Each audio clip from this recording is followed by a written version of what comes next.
समता में सबकी व्यवस्था है। युवा पिता स्वपरुद्र एपा सुदृढ़ा प्रश्न सदिना मरुद्भ्य।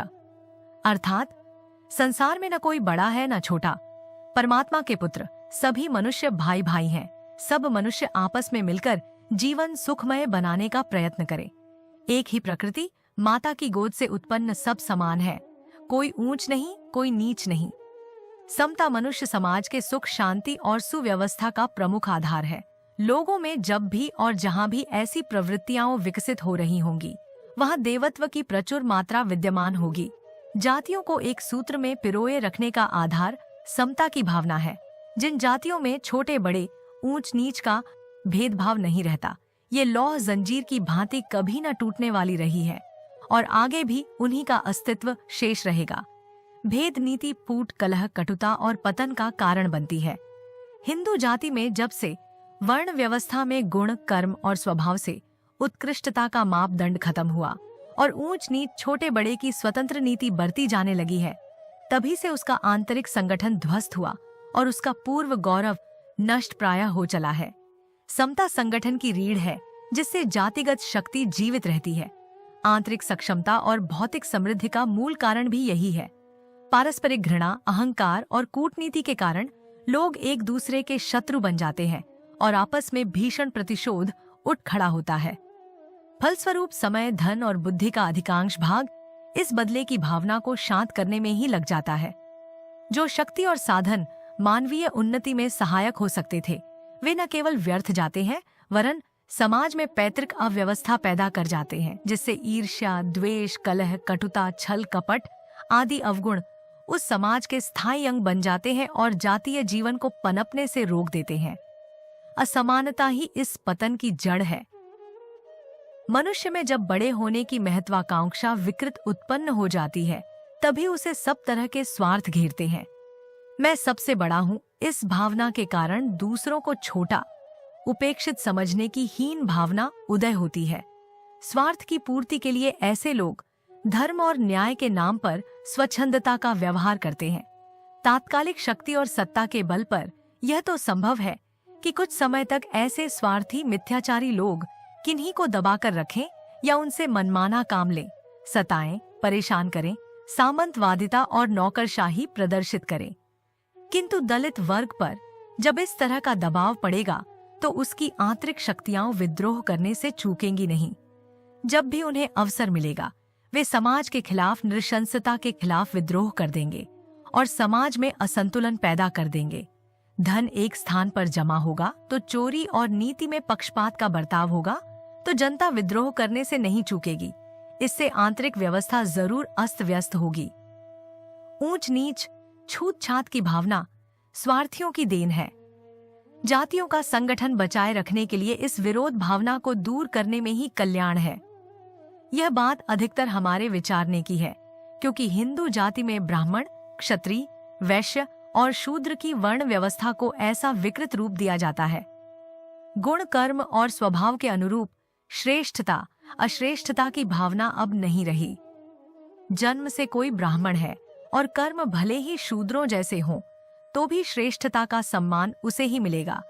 इस भूल को यदि हम समझ पाएं, तो अन्य जातियों के समक्ष हमारी जो मानहानि हुई है उससे निकल सकते हैं और हिंदू संगठन को पुनः जीवित और जागृत कर सकते हैं।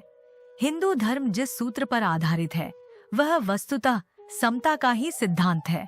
सच्चे साम्यवाद के दर्शन भारतीय संस्कृति में ही देखने को मिलते हैं। समाज निर्माण के लिए समान व्यक्तित्व निर्माण की आवश्यकता होती है। जब अपने लिए, समाज के लिए, प्राणी मात्र के लिए और ईश्वरीय विधान के लिए सहयोगी के रूप में कर्तव्य पालन करता है, तभी ऊंच नीच की अज्ञानता मिटनी संभव होती है। एक के लिए शेष तीन को त्यागा नहीं जा सकता। व्यक्तिगत सुख, साधन और श्रेष्ठताएं अधिकतम मात्रा में अर्जित की जा सकती हैं, किंतु उससे समाज को दोष न लगना चाहिए, प्राणियों को पीड़ा न पहुंचनी चाहिए, ईश्वरीय नियमों की अवहेलना भी न होनी चाहिए। मनुष्यों ने यह जो जाति पाहुती, भाषा भाव, प्रांतवाद, धर्म विचार की संकीर्णता पैदा की है, उससे ईश्वरीय नियमों की उपेक्षा होती है। बाहरी दृष्टि से ब्राह्मण, क्षत्रिय, वैश्य और शूद्र दिखाई देने वालों जिस तरह आत्मिक दृष्टि से समान है, उसी तरह अन्य जीव जंतु, पशु पक्षी भी हमसे आपसे भिन्न नहीं है। ऑफिस का बाबू अपने काम का अलग वेतन पाता है, फैक्ट्री का कर्मचारी अलग। अपनी अपनी योग्यता का लाभ उतने ही अंश में दोनों को मिल रहा है। फिर दफ्तर का बाबू यदि बड़ा बनने का अभिमान प्रदर्शित करे तो उसे उसका मिथ्या दर्प ही कहा जाएगा। इसी प्रकार बैल को यही क्या कम सजा है कि वह मूक होकर आपकी सेवा करने को विवश किया गया है। आपको इतना ही अधिकार हो सकता है कि उसकी सेवाएं ले लीजिए। उसे मारने, दिन रात काम लेने और जीवनयापन की पूरी सुविधाएं न देने के हकदार आप ही हैं। मनुष्य का दृष्टिकोण जब तक इतना विशाल, इतना खुला हुआ नहीं बनता, तब तक उसके जीवन में शांति और सुव्यवस्था का अभाव ही बना रहेगा। प्रकृति अपने अनुदान समान रूप से बांटती है। हवा बहती है, वह सबके लिए। वर्षा होती है, वह सबके लिए। फल उगते हैं, वह सबके लिए। अग्नि कभी किसी के साथ पक्षपात नहीं करती। सूर्य किसी एक घर को ही प्रकाशित नहीं करता। चंद्रमा का औषधि तत्व संपूर्ण वृक्ष वनस्पति चूसते रहते हैं। परमात्मा का प्राण संसार के संपूर्ण प्राणियों के लिए समान रूप से बिखरा पड़ा है। जिसकी जितनी इच्छा हो उतना उपभोग करे। प्रकृति कभी किसी के साथ अन्याय नहीं करती। असहाय, साधन विहीन पशु पक्षियों के लिए भी वह आहार आदि की व्यवस्था करती है। मनुष्य है जो केवल अपने स्वार्थों की पूर्ति के लिए विषमता के बीज बोकर समाज में अशांति और अव्यवस्था पैदा करता है। साम्यावस्था को प्रकृति और विषमता को विकृति कहते हैं। समता ही धर्म है और विषमता ही अधर्म है। विषमता बढ़ती है तो सर्वसाधारण को सुविधापूर्वक जीवन बिताना भी कठिन हो जाता है। कुछ लोग ऐश्वर्यवाली होकर विलासिता का जीवन बिताएं और पड़ोस का दूसरा व्यक्ति एक समय का भरपेट भोजन भी न पाए तो उस मनुष्य को, उस समाज को कलंकित ही ठहराया जाएगा। प्राचीन काल में जिनके पास अधिक धन, अन्न और वस्त्र आदि होते थे, वे अपनी आवश्यकताओं से शेष बचे हिस्से कसो उदारता पूर्वक उन लोगों को बांट देते थे जिन्हें उसकी आवश्यकता होती थी। इस तरह व्यक्तिगत स्वतंत्रता का संरक्षण भी होता था और समाज में ईर्ष्या द्वेष की भावनाएं भी नहीं बढ़ती थीं। जिस तरह मनुष्य के बीच में देश, जाति, भाषा, धर्म, काले गोरे, ऊंच नीच, धनी निर्धन आदि का भेदभाव देखा जाता है, वैसे ही यह भी संकीर्णता है कि मनुष्य अपने आप को शेष प्राणियों से अलग किए हुए हैं। संसार के अन्य जीवधारी भी यदि देखा जाए तो उसी प्रकृति माता के पुत्र हैं जिसके गर्भ से मनुष्य जीवन पाता है। उनमें भी कितनी ही ऐसी विशेषताएं देखने को मिलती हैं जो मनुष्य की बुद्धि और उपलब्धि से भी बढ़कर होती है।